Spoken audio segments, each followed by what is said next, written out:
Hey guys, it's Kelly. So today I'm going to be talking about the books that made me cry. So I thought I'd make this video because exams and finals are coming up, and like most people, I feel like crying. I mean, like, not really, but really. So I thought I'd share with you guys a list of books that made me cry or feel like crying. Now, I don't usually cry a lot in general, but books have the power to make me shed a tear or two, or just to make me bawl. So all of these books on this list are rated in what I call the waterworks scale.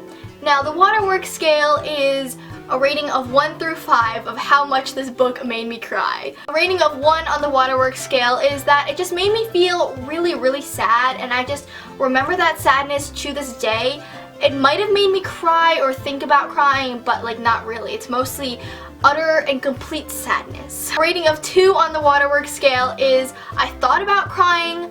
I still didn't really cry, but I felt like I was going to cry. Like, I was on the verge of some tears. Some tears were about to be shed, but I didn't shed those tears. Number 3 is like, maybe I was crying, like maybe a tear or two slipped my eye, but not a lot. Not that much. Number 4 on the waterworks scales means that tears were actually shed. Like, I was crying. I was actually like crying, like tears were streaming down my face. Steady flow, but nonetheless, there were still more tears. And number 5 on the waterworks scale is the ultimate number. It is when I actually started bawling my eyes out. This book was like so sad. It was so emotional for me that I was just sobbing. I was sobbing the entire time. Okay, that is a number 5. And there aren't a lot of number 5s on this, just to let you know. But let's get started on the books that made me cry, or, you know, close enough. The first book I have on my list is Percy Jackson and the Last Olympians by Rick Riordan. This is the last book in this particular series. I was very sad, guys, while reading this book. It was just a very emotional shocker to me. Like, I just didn't see a lot of these things coming. I rated it a 1 on the waterworks scale, so not that much, but it still made me very sad. The next book I have on my list is Mockingjay by Suzanne Collins. This is the last book in the Hunger Games trilogy, and this is also a rating of 1 on the waterworks scale. It made me very sad. It was good, but just refuse. The next book I have is Eleanor and Park by Rainbow Rowell. This is also a rating of 1 on the waterworks scale. The ending was very hopeful, but I just couldn't get over like the initial sadness feeling that was happening inside of me while I was reading Eleanor and Park. And the sadness feeling lingered throughout a majority of the book. It was cute, but it's still very sad. The next book I have is Where Things Come Back by John Corey Whaley. I really liked this book. It was very hopeful, also like Eleanor and Park, but nonetheless, it was still so sad. The next book on my list is I'll Give You the Sun by Jandy Nelson. This is a rating of 2 on the waterworks scale. Now, I just felt a lot for these characters. I think that's why I was more emotionally attached to them, and that's why it's a 2 instead of a 1. It was very sad, also hopeful, but still, I feel like the books that leave you with that feeling of hope make you sad in the beginning and throughout a majority of the book, so it's a 2. The next book I have on my list is Winger by Andrew Smith. This is a rating of 3 on the waterworks scale. It just like things happened in this book, and I just did not expect it to happen. So I think that's why it like made me so much sadder, and it just impacted me so much more than the previous books, because the previous books I expected those to be sad, so I was ready. I was prepared for the sadness, but Winger, not so much. Not so much. Wasn't prepared. Very sad. I felt like I was gonna cry. The next book I have on my list is Harry Potter and the Half-Blood Prince. What can I say? Death. Sadness. This is a rating of 3 on the waterworks scale. Also, I read this book when I was very young, so it was very impactful towards my little soul. I don't think I rated it higher. I don't think I actually cried because I was like young when I read this book, so I didn't know that it was okay to cry while reading a book. But now I'm okay crying reading a book. But before, younger Kelly was like, nah, we ain't crying, okay? So we didn't cry, but we felt very sad. The next book I have on my list is Harry Potter and the Deathly Hallows. What can I say? More death, more sadness. Still no tears shed, so this is a rating of 3 on the waterworks scale. The next book I have on my list is, I think, probably one of the most obvious ones that people would have on these sort of lists, and that is The Fault in Our Stars by John Green. I read this book before it got all of its hype, so I wasn't expecting this much emotion and feelings and sadness in a book, so this is a rating of 4 on the waterworks scale. I actually did start crying a little bit, and my dad walked into the room and he was like, "Kelly, why are you crying?" And I was like, "Dad, this thing happened in this book," and he was like, "It's just a book." It's not just a book, okay? It is not just a book. Augustus Waters is not just a person, okay? The next book I have on my list is Champion by Marie Lu. This is the last book in the Legend trilogy. This book, guys, this freaking book,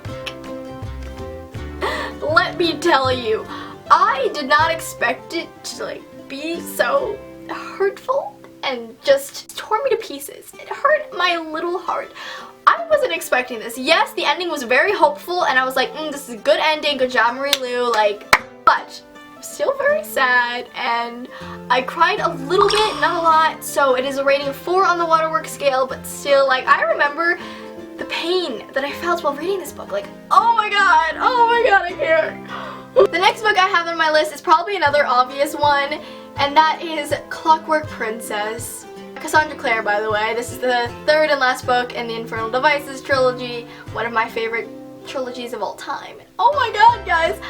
While I was reading this book, there were multiple points where I just felt like my heart shattered. Like, I actually felt when characters describe their heart as breaking, like, that was how I felt when I was reading this book, and my heart actually broke, and it just...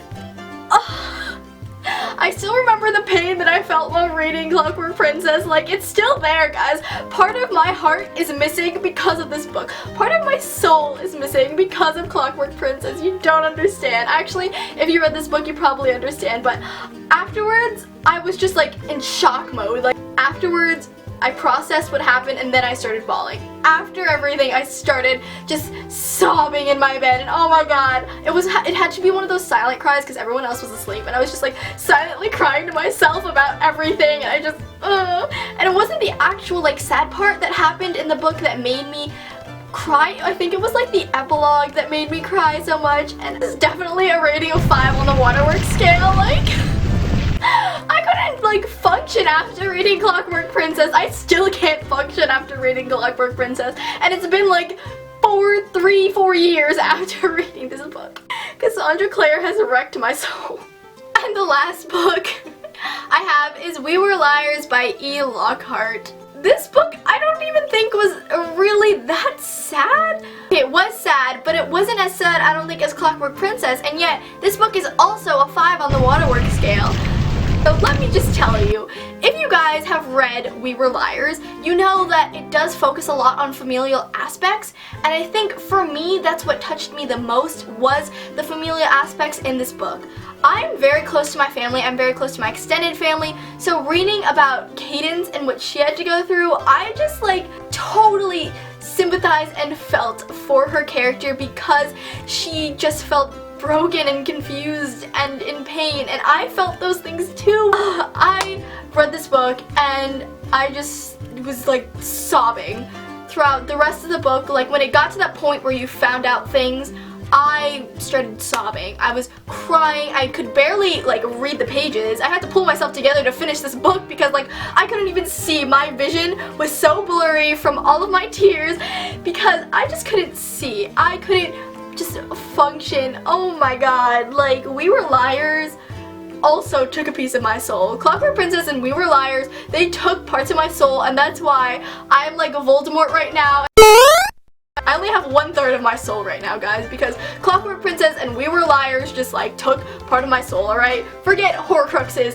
freaking books took my soul. To this day, I can't even look at We Were Liars without just like feeling a contraction in my heart and being like, is this a heart attack? Just kidding. It's another piece of my soul leaving my body. I'm so done with everything. I need to stop. So, those are all the books that made me cry, or books that just made me feel immense sadness and unexplainable pain. Obviously, a lot more books made me sad, but these are just particular books that just stand out as the books that hurt me the most. Thank you guys for watching this video. I hope you enjoyed, and I'll see you in my next one. Bye!